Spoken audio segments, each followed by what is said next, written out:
Hi friends, welcome to my channel. ఇవాళ మసాలా పూరి ఎలా చేయాలో చూస్తాం. ముందుగా ఒక కుక్కర్లో 1 కప్ ఆఫ్ బఠానీలు వేసుకుందాం. తర్వాత మరి అదే కప్లో పొటాటోస్ని వేసుకుంటున్నాను. ఇక్కడ 10 పొటాటోస్ చిన్నవి తీసుకున్నాను. తర్వాత అదే కప్లో మనం నీళ్లు తీసుకుందాం. కొద్దిగా సాల్ట్ వేసుకొని స్టవ్ వెలిగించుకొని కుక్కర్ పెట్టి వీటిని మనం 2 విజిల్స్ దాకా ఉడికిస్తాం.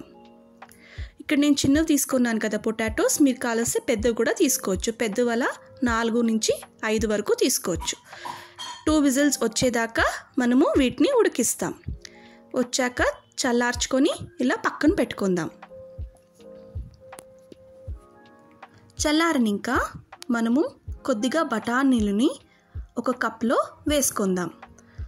1 స్పూన్ ఆఫ్ బఠానీలు ఒక కప్లో సైడ్లో పెట్టుకుందాం. తర్వాత ఒక ప్యాన్లో కొద్దిగా ఆయిల్ వేసుకొని చెక్క, 4 లవంగాలు, జీలకర్ర, 4 నుంచి 5 వెల్లుల్లి రెబ్బలు, కొద్దిగా అల్లం వేసి బాగా వేయిస్తాం. ఇవన్నీ వేగనింక 1 ఉల్లిపాయని ఇలా మీడియం సైజ్గా కట్ చేసుకొని వేయిస్తాం. ఉల్లిపాయ కాస్త వేగనింక 5 పచ్చిమిర్చిని వేసుకొని వీటన్నిటిని ఫ్రై చేస్తాం.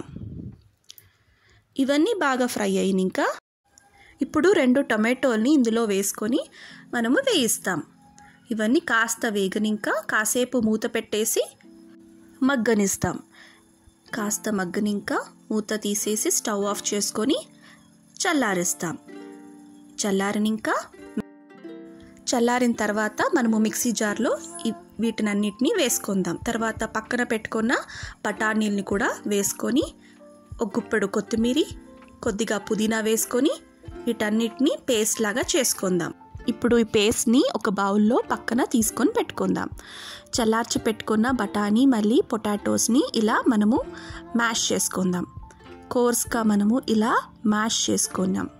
తర్వాత ఒక కడాయిలో కొద్దిగా ఆయిల్ వేసుకొని దాంట్లో మనము గ్రైండ్ చేసి పెట్టుకున్న పేస్ట్ని ఇందులో వేసేసి 1 స్పూన్ ధనియాల పొడి, 1/2 స్పూన్ గరం మసాలా, ఇప్పుడు 1/2 స్పూన్ పసుపు, కొద్దిగా సాల్ట్ వేసుకొని వీటన్నిటిని బాగా వేయిస్తాం.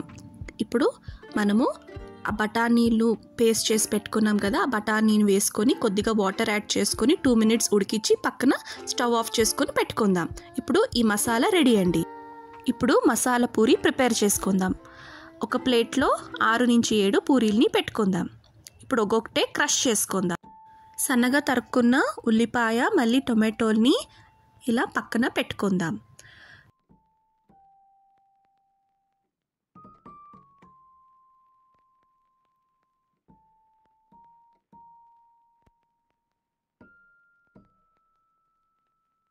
ఇప్పుడు పూరీలని ఇలా క్రష్ చేసుకొని ఇంకా మనము రెడీ చేసుకున్న మసాలాని ఇలా వేసుకుందాం. ఈ మసాలా బాగా మొత్తం ఇలా వేసుకుందాం. వేసుకొని ఇంకా సన్నగా తరుక్కున్న మన ఉల్లిపాయల్ని పైన ఇలా వేసుకుందాం. ఇప్పుడు సన్నగా తరుక్కున్న టొమాటోని కూడా వీటిపైన చల్లుకుందాం. ఇప్పుడు బూందీ కానీ సేవ్ కానీ దీని మీద వేసుకుందాం. ఇప్పుడు లాస్ట్లో మనము 1 స్పూన్ మసాలాని యాడ్ చేసుకుందాం. మీకు ఇష్టమైతే పైన చాట్ మసాలా మళ్ళీ కారం పొడి చల్లుకోవచ్చు. ఇప్పుడు ఎంతో టేస్టీగా మసాలా పూరి రెడీ అండి. Thanks for watching.